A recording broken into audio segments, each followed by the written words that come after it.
எல்லாமே சாலை மறியல் பண்ணாங்க போன வருஷம். ஒவ்வொரு வருஷமும் இப்படியே சாலை மறியலே பண்ணி யார் இங்கிருந்து நம்ம தண்ணி கொடுக்குறீங்க, எதுக்கு அரசாங்கம் எடுக்கணும், எவ்வளோ கேள்வி.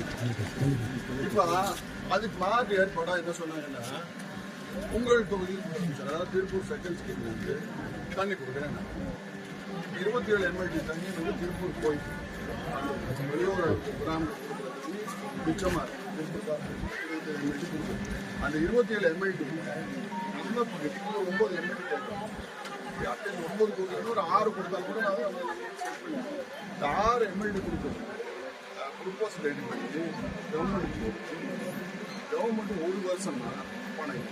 உதாரணத்துக்கு இது வந்து அரசாங்கம் வெளியிட்டிருக்க உங்கள் தொழில் முதலமைச்சர். நான் ஒரு சட்டமன்ற உறுப்பினராக இது எழுதி கொடுக்குறேன். எனக்கு என்ன பதில் கொடுக்குறாங்க?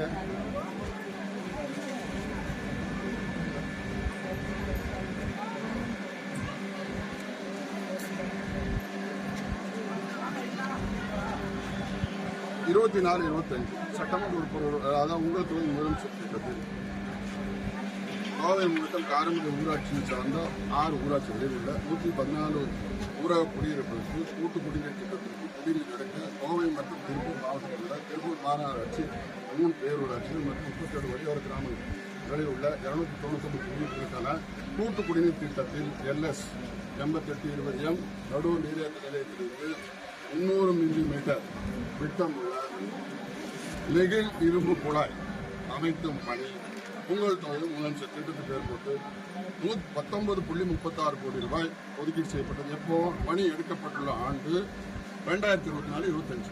இப்போ என்னாச்சு? 26-27 வந்துச்சு. ஒரு குறையா சொல்ல, இது சம்பந்தமா நான் சட்டமன்றத்தில் பேசியிருக்கேன். இவ்வளவு பிரச்சனை இருக்கு. ஒரு நிரந்தரமான தீர்வு ஏற்கனவே திருப்பூர்